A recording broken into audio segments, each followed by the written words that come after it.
Atenção, famílias! A Prefeitura de Feira vai reforçar o cuidado com a aprendizagem dos nossos estudantes. A partir de agosto, escolas da rede municipal estarão abertas aos sábados para o Sabadou, uma ação do Pacto Feira pela Alfabetização. Estudantes do 3º ao 5º ano do ensino fundamental que precisam de um acompanhamento pedagógico mais intensivo terão atividades especiais de língua portuguesa, leitura e matemática. É mais oportunidade para aprender e avançar no conhecimento. Sabadou. Sábado também é dia de aprender. Prefeitura de Feira, todo dia tem trabalho chegando.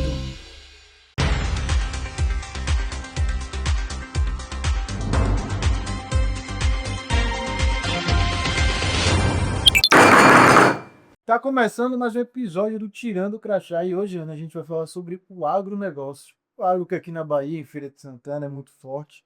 Foi lançado também um plano safra, então a gente tem muitos assuntos para mais uma edição do Tirando o Crachá. Vou deixar você fazer as honras do convidado. Show de bola. É um prazer estar contigo, Neto.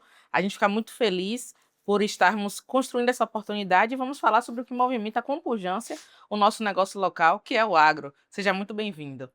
Obrigado. Eu primeiro quero agradecer a vocês o convite, né? A possibilidade de estar participando aqui do programa, desse podcast, Tirando o Crachá, né? E estamos aqui para falar um pouquinho do agro, para falar da Unagro, para falar também da nossa participação na Secretaria de Governo. Enfim, à disposição de vocês.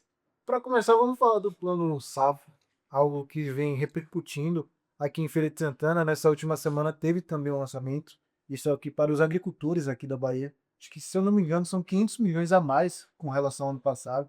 Eu queria que você explicasse e também falasse um pouco dessa expectativa. Esse valor agrada, esse valor ajuda, como é que funciona? Vamos lá. Gilvan, isso é uma situação, uma temática que não é nem estadual, né? É nacional, o Plano Safra. E o valor, apesar de a gente falar 500 milhões é pouco dinheiro, não é muito dinheiro.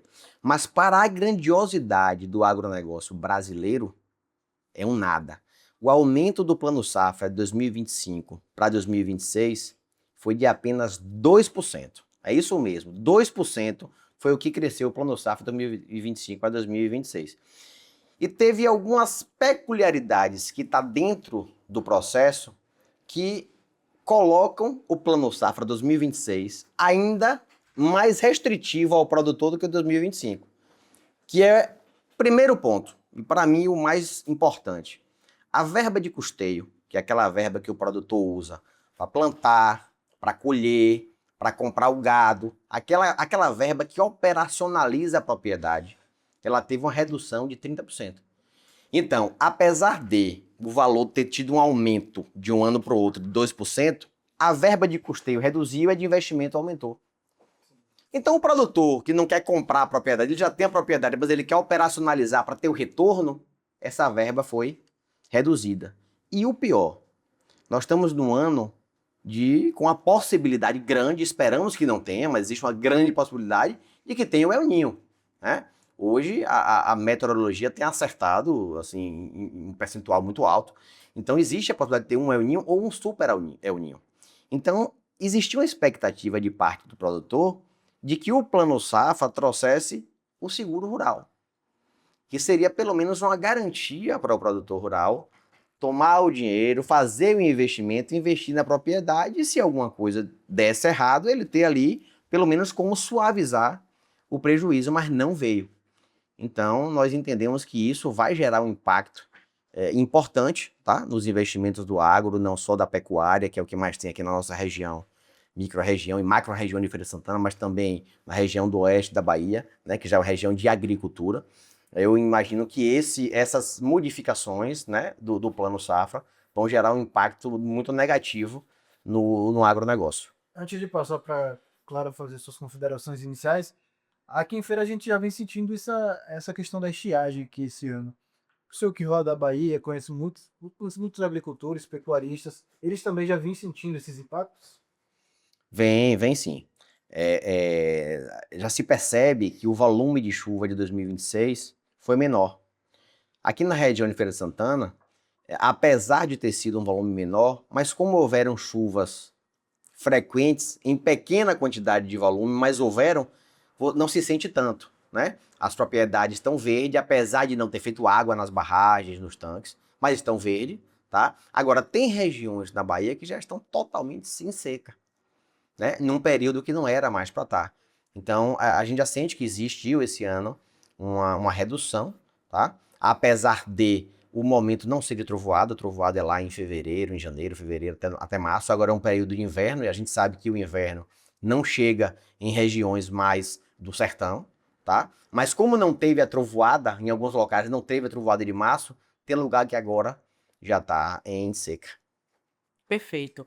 O agronegócio, a gente sabe que vem conduzindo cada vez mais os negócios locais e a gente vê que as pessoas continuam indo para esse métier. A gente encontra hoje advogados especializados na área de agro, a gente encontra profissionais contábeis especializados na área de agro. Qual é a maior dificuldade hoje do agricultor, do cara que empreende, que está ali tempo a tempo, tentando colocar o seu negócio para produzir cada vez mais? Então, hoje o produtor enfrenta, eu digo aqui no cenário do estado da Bahia, Perfeito. né, enfrenta muitas dificuldades, tá? Nós falamos aqui agora uma dificuldade que é em relação ao crédito, mas nós temos outra dificuldade também e que são dificuldades que poderiam não existir, que poderia existir um olhar mais próximo do poder público, tá? E que suavizaria esses problemas, a exemplo de nós tivemos agora nos últimos 2 anos diversas invasões de propriedade no estado da Bahia.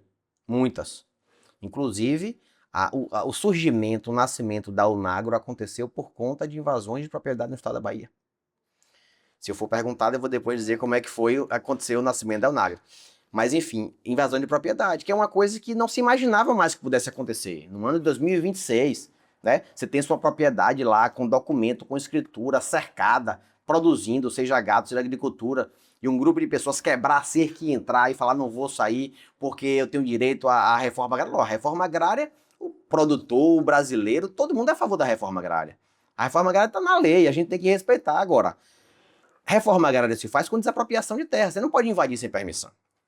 Então, você tem invasão de terra, você tem roubo de gado que aconteceu de forma muito intensa no estado da Bahia, principalmente no ano de 2025. Tá?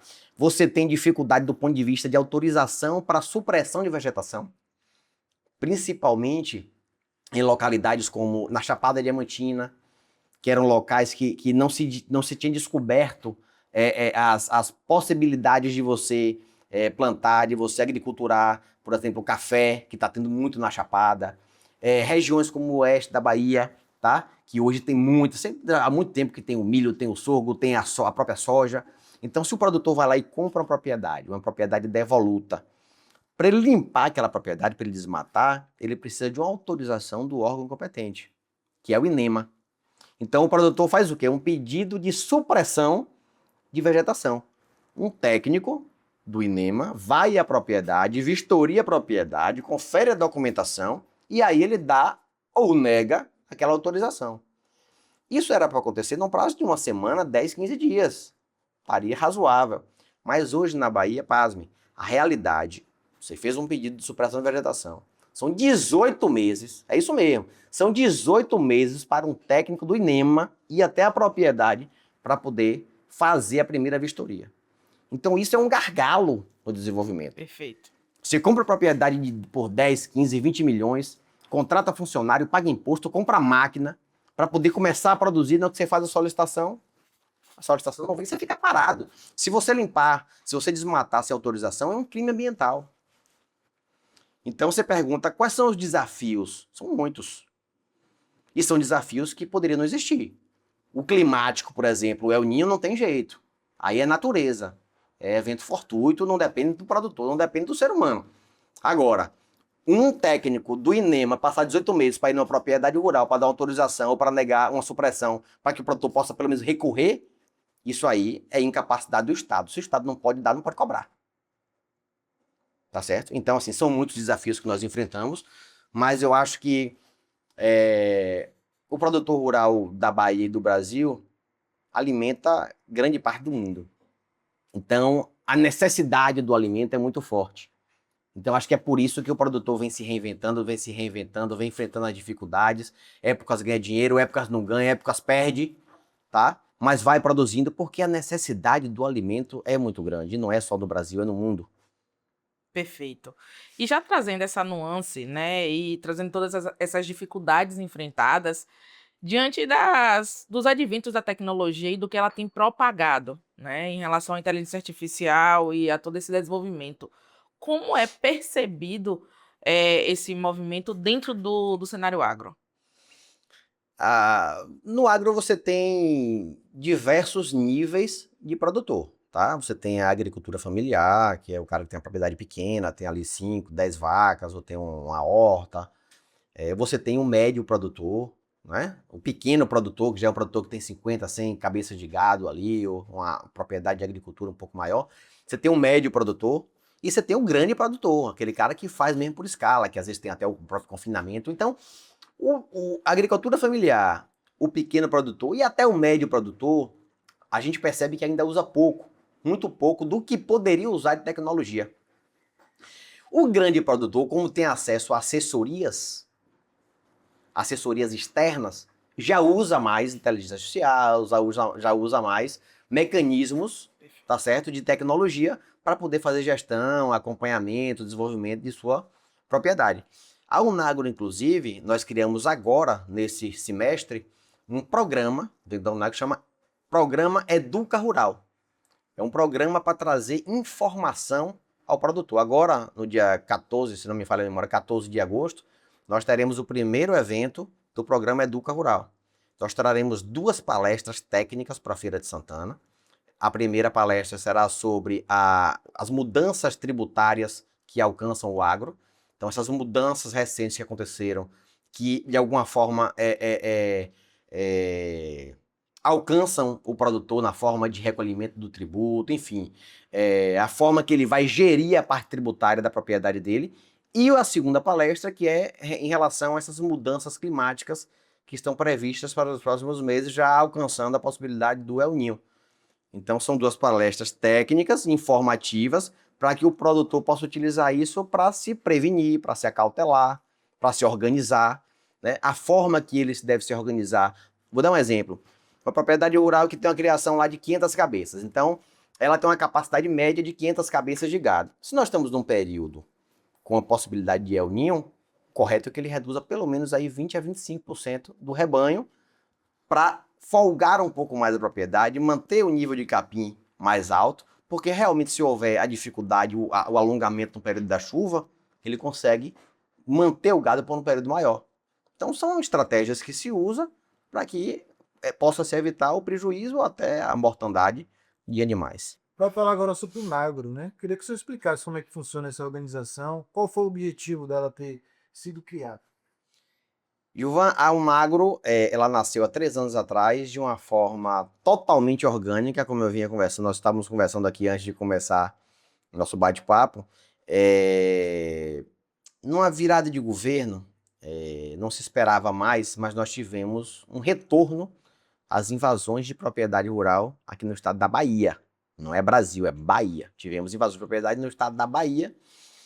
E por nós estarmos debruçados aí, eu sou produtor rural, tenho empresa que é a Terra Boa Agronegócio, que é uma empresa de intermediação de negócio dentro do agro, alguns produtores rurais nos procuraram e nos sugeriram que nós criássemos um grupo de WhatsApp, colocando alguns produtores da região, porque se alguma propriedade fosse invadida, aquele grupo funcionaria como uma facilidade de comunicação e se ajudar. Né? Um chamar o outro, pedir informação, um advogado, fazer queixa, aquela coisa toda, porque estava todo mundo em pânico. E nós criamos esse grupo. Eu criei pessoalmente esse grupo e inicialmente coloquei 30 produtores conhecidos aqui da região de Feira de Santana. Como era um momento que as pessoas estavam com muito receio das invasões que vinham acontecendo já na Chapada Diamantina, teve uma seção de pessoas muito grande, né? Um pedindo para adereçar o outro, um amigo pedindo para colocar o outro, e em poucos dias nós já tínhamos lá 300, 400 pessoas no grupo.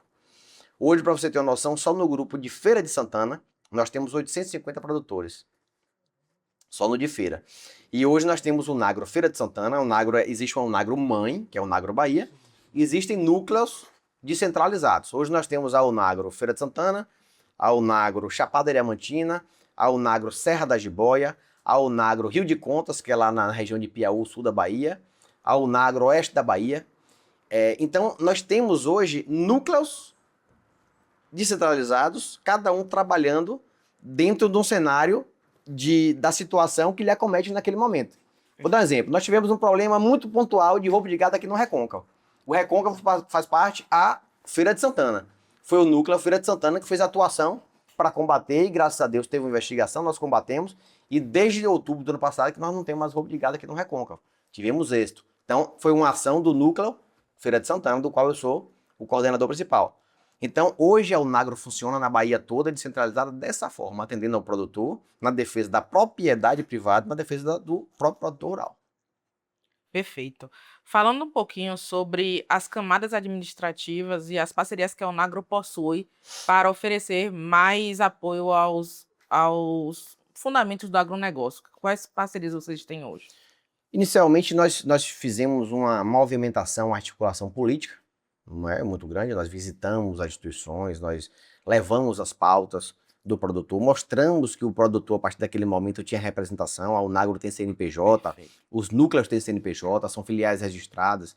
Então, mostramos que a Unagro vinha, naquele momento, representando formalmente, dando legitimidade às pautas do produtor. Então, fizemos aquele trabalho, inclusive, nós fizemos 2 grandes eventos aqui em Feira de Santana, que aconteceram no Clube de Campo Cajueiro. No evento, nós trouxemos o presidente da CNA, doutor João Martins, o presidente da FAEB, Humberto Miranda, trouxemos o governador de Goiás, Ronaldo Caiado, a esposa dele, Gracinha Caiado, trouxemos o ano passado o ex-ministro Aldo Rebelo, tá? Miguel Daúrio, que é o apresentador do Canal Rural. Então, assim, o levar a informação e mostrar a Bahia, que o produtor da Bahia está representado, isso tem um peso muito grande. Perfeito. Logicamente que, paralelamente a isso, nós temos parcerias com o escritório de advocacia, o escritório de contabilidade, tá? Nós temos um mecanismo que é o Unagro Negócios, que é um grupo onde todas as Unagros de todos os núcleos podem participar daquele grupo e ali divulgar seu gado, divulgar um carro, um trator, uma máquina que quer vender. Então é uma forma de interação do produtor de outras regiões. Às vezes você é da região do sul, está vendendo uma garrotada, mas uma pessoa daqui do norte quer comprar, compra. Então não tem custo nenhum, tá? Para participar desse grupo. Então, nós estamos procurando meios de integrar o produtor e, na hora da necessidade, poder ajudar. Perfeito. Queria fazer uma pergunta aqui que talvez gere até um pouco de polêmica. É no sentido da imagem com relação ao agronegócio, né? A gente tem uma imagem que talvez distorcida, talvez exagerada, a gente não sabe, talvez o senhor dentro possa explicar melhor. E muita gente ainda questiona o agronegócio, né, por sua maneira de lidar diariamente. Como é que vocês vêm trabalhando até para desconstruir essa imagem? O que é que vem sendo feito? É uma imagem exagerada que é passada para a gente aqui, que talvez não esteja ali no dia a dia. Como é que você enxerga isso? Perfeitamente. É visível, né, que boa parte da população demoniza o agro. Eu, particularmente, não consigo entender o porquê. É como se falasse assim, ele tem uma propriedade rural grande, uma propriedade que vale 20 milhões, 30 milhões, é um latifundiário, talvez daquela época do coronelismo, então se traz isso, mas que hoje é uma visão totalmente equivocada. Qualquer empresa hoje grande tem 100, 200, 300 funcionários, tem um valor agregado e você não vê a sociedade olhar para o empresário dessa forma, o produtor rural tem. E é um grande equívoco. Até porque os jovens hoje, eles não têm a noção da importância do agro. Um jovem hoje de 10, 12 anos de idade, ele entra no mercado, na cabeça dele, aquelas mercadorias que estão ali, elas saem da indústria, elas vão estar sempre ali. Ele não tem a percepção que se tiver uma seca, o tomate vai faltar e ele vai chegar ali e não vai ter o tomate. Ele não tem essa percepção, ele acha que vai estar sempre ali.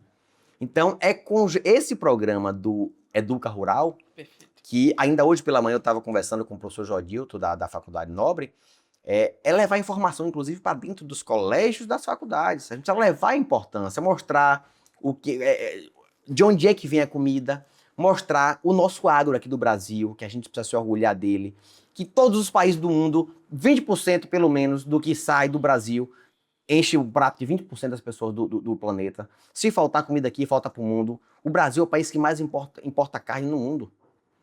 1,1 tonelada, 1.000 toneladas foi para a China e já bloquearam, porque taxaram o Brasil em 55%. se passar de 1,5, 1,1 tonelada.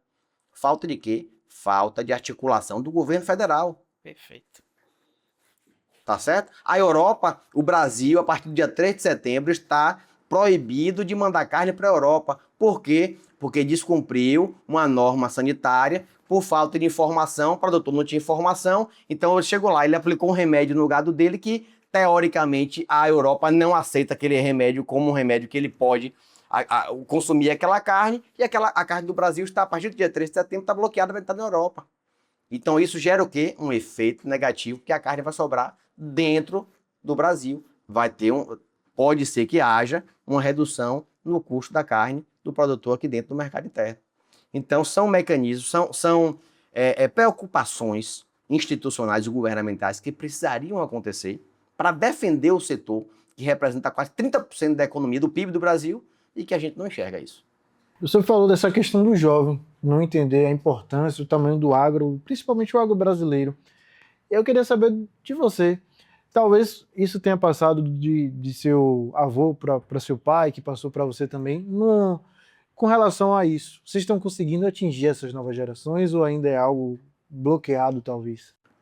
Giovana, nós estamos buscando atingir, tá? Inclusive buscando atingir, primeiro por ter essa concepção da importância do setor, tá? E é dever da instituição levar a informação para a sociedade. Eu acho que isso aí é um dever precípio de cada instituição que defende o setor, mas também por uma questão de sucessão. Você tem hoje grande parte dos produtores lá que estão com 60, 65 anos de idade, como meu pai, que recebeu lá a propriedade rural que veio do pai dele, minha mãe que veio do pai, que veio do avô, né? E hoje, muitas das vezes, o filho se forma em direito, se forma em medicina, se forma em contabilidade, mora na cidade, não quer ir pro campo. Fala, rapaz, esse negócio de fazenda, tomar poeira, tomar sol, enfrentar seca, enfrentar sem terra, invasão de propriedade, eu não quero isso não, eu quero ganhar meu dinheirinho aqui e viver com minha família. E aí, quando o pai, né, falece, que faz a sucessão, o filho não entende nada da propriedade. Então, nós estamos construindo uma nova realidade hoje de uma sucessão diferente. Você não precisa ser produtor rural, montar no cavalo e olhar o gado, mas você pode saber contratar uma empresa e fazer uma gestão empresarial da sua propriedade, como um negócio.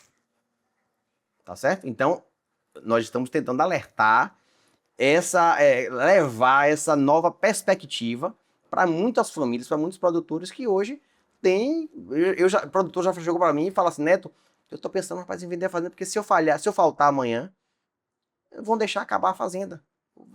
Vão ser roubados, tá? Porque não entende nada. Então é realmente uma realidade, eu acho que do Brasil inteiro, tá? E é preciso ver mecanismos para poder enfrentar isso aí. Um ponto crucial que você posicionou foi muito relacionado à questão dos jovens, das crianças de hoje não saberem como aquilo chega na prateleira do supermercado. E esse papel de conscientização e de gerar essa consciência, realmente eu vejo que é um papel não só governamental, mas principalmente dos educadores, né? De trazer isso num plano de ensino, de revisitar em alguns contextos, porque é incrível como a gente vivencia ao longo do tempo as realidades da gente e, ao mesmo tempo, elas parecem estar extremamente distantes. Semana passada eu estava em Recife com um cara que importa da China, né, um importador. E ele falou que um dos pontos focais da China hoje está em exportar galinha, pé de galinha, por causa do colágeno, que para eles é extremamente crucial. E aqui ninguém gosta de pé de galinha. E ninguém entende também a importância do pé de galinha. Perfeitamente. Então, assim, é importantíssimo colocar numa grade, numa análise estudantil, para se levar em consideração. E um outro ponto que o João falou e foi muito bem abordado aqui hoje é a questão da institucionalização, né, de plano sucessório. A gente sabe que hoje muita gente da geração não vai seguir como antigamente. E aí a pergunta que eu deixo é: já existe alguma estatística em relação a isso, de sucessão dos agricultores em relação aos seus herdeiros, etc., ou ainda é algo que vocês vêm estudando? Veja, se tem estatística, eu não conheço. Talvez tenha, eu não tenho informação. Mas isso que você falou tem total pertinência. Inclusive, eu tenho 3 filhos, né? Todos 3 ainda na fase colegial. E a gente enxerga, assim, às vezes uma distância muito grande daquilo que se tem no colégio hoje. O mundo está evoluindo muito rápido para o que o mundo apresenta. Então você não tem a conscientização da importância do agro no colégio. Você não tem aula de educação financeira. Então, às vezes, o cara pode ser um excelente profissional, mas não sabe guardar dinheiro. Chega no final da vida e passa necessidade. Você não tem noções de inteligência artificial, de tecnologia. As profissões mais clássicas hoje estão em desuso. Estão enfrentando dificuldade, advogado, contador, até já o médico, que era uma profissão que se diferenciava, já está num cenário diferente, os médicos estão reclamando, já o mercado meio querendo saturar, muita gente trabalhando com robô, com tecnologia. Então, se as pessoas não começarem a abrir no colégio já a visão desses meninos para sair para outros universos, universo digital, universo de mídia, universo de tela, comunicação, eles vão sair e vão começar do zero. Então é preciso, porque o colégio, a minha humilde opinião, não está acompanhando a informação do que está acontecendo no mundo. O mundo está girando em uma velocidade absurda. Perfeito. E o colégio não está acompanhando. A gente já está chegando ao final, mas antes, o senhor também é secretário de governo, né, da atual gestão do prefeito José Ronaldo, e aí já fazendo esse paralelo do agro também para a questão da gestão municipal, qual o papel de feira no agro da Bahia? E fala um pouquinho também sobre, né, sua função no governo. Certo. Então, nossa função no governo, eu sou secretário, fico colado lá na sala do prefeito, né, no gabinete. Todo dia tem trabalho chegando. Todo dia, toda hora, viu? Vamos mudar esse slogan. Toda hora tem trabalho chegando na prefeitura de Feira. Desde antes da eleição, nós já víamos caminhando com o prefeito, ainda eu, na época, só atuando como presidente da Unagro, fomos ao prefeito em uma comissão e declaramos o apoio a ele, né, pelas propostas de governo, pelo que nós conhecemos do trabalho do José Ronaldo. Nós unimos uma comissão da Unagro, fomos ao prefeito, declaramos o apoio total à campanha dele, e daí então estávamos sempre juntos, trocando informação. Deu certo, né? O prefeito ganhou a eleição e, posteriormente a isso, ele me convidou para fazer parte da comissão de transição de governo. Então, eu participei da equipe de transição e, finalizada a transição, mais ou menos no mês de dezembro, ele me chamou para ser secretário e me sinalizou que eu ficaria numa pasta lá próximo dele e tal. E aí, meu Deus do céu, como é que eu vou conciliar as duas pastas e tal? E aí, aceitei, né, o desafio. E acho que foi muito bom para mim, porque o prefeito Zé Ronaldo, com a experiência que tem de gestão, né, de responsabilidade administrativa, eu tenho aprendido muito. Para mim tem sido uma pós-graduação, tá, da minha faculdade, assim, voltada para a área de gestão pública, a forma de fazer tanto, você dividir, dar atenção e importância aos dois lados, sendo um gestão e o outro política, né? O prefeito Zé Ronaldo sabe dividir muito bem isso. Então ele sabe o momento de fazer política, mas ele não deixa de fazer gestão. Ele faz gestão de 6 da manhã até 10 da noite. Eu digo isso porque eu sou secretário, muito próximo a ele. Ele manda mensagem 6h30, 7 da manhã, tem dia que manda 11 da noite. E é fazendo gestão, é fazendo política. Então eu tenho aprendido muito e eu acho que tenho tido a oportunidade também de ajudar, de colaborar, de fazer ali a interseção do prefeito, né, a comunicação do prefeito, a interface do prefeito com as entidades produtivas da cidade, né, com os demais secretários do município, né, aquilo que chega de urgência, de emergência, a gente está fazendo aquela comunicação rápida para tomar as deliberações, com os vereadores também. Então, tem sido um trabalho, assim, cansativo, mas muito, muito, para mim, importante, para mim como pessoa e como profissional. Qual o papel de feira no agro? Pronto, segunda pergunta, papel de feira no agro. Veja, Feira de Santana, o agro, ele não tem um impacto, se você olhar e pesquisar, o impacto maior economicamente de feira é comércio, serviço e a indústria. A indústria vem voando também, hoje já está pau a pau com o comércio. O agro não aparece nisso aí. Mas o agro é importante para a feira, eu costumo falar isso, porque Feira de Santana tem hoje em torno de 680, 700 mil habitantes. Mas em um dia comercial em Feira de Santana, numa segunda-feira, por exemplo, passa em torno de 1 milhão a 1 milhão e 200 mil pessoas por feira. Aí eu lhe pergunto, essas 500 mil pessoas a mais que passam por feira são de onde? São da micro-região de Feira. Elas vêm consumir aqui o quê? Comércio, serviço, saúde, educação. Tem muita gente que vai do interior e vem fazer faculdade aqui. Então ele vem consumir aqui. E essas pessoas no interior, lá, grande parte delas, sua fonte de renda é em cima de quê? Do agro. É da pecuária, da agricultura, do leite. Então, a região, o agro da região, gera um impacto muito importante para a feira. E, sem dúvida, se gera um impacto para a feira, Feira é a segunda cidade da Bahia, né? É o portal do sertão. Se você vem de Salvador, da capital, e chega em Feira de Santana, para a esquerda, você pega a 101, você vai para o sul da Bahia, onde tem muitas fazendas. Cacau, né?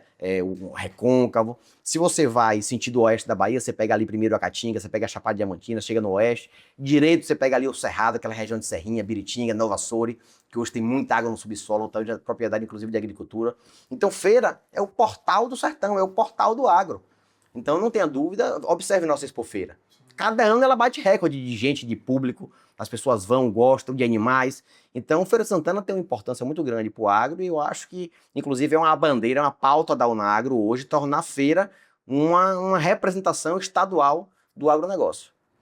A gente está chegando ao final, mas antes pode fazer suas considerações finais, mandar um abraço até para os seus filhos aí que estão nos assistindo, para sua esposa também, fica à vontade. Obrigado, Gilvan. Eu quero aqui agradecer o convite de vocês estar aqui fazendo esse bate-papo, tá? Estarei sempre à disposição.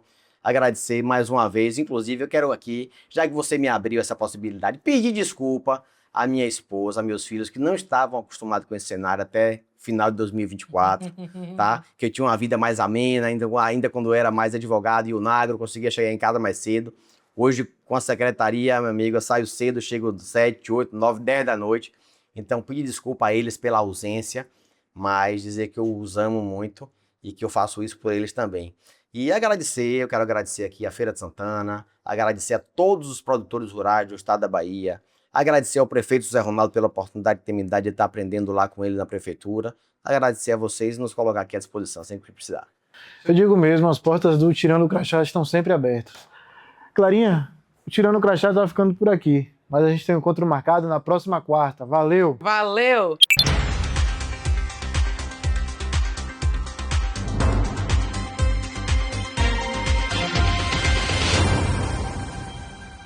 É bonito demais, só. Tem raça, tem história. Quando chega, chama logo a atenção.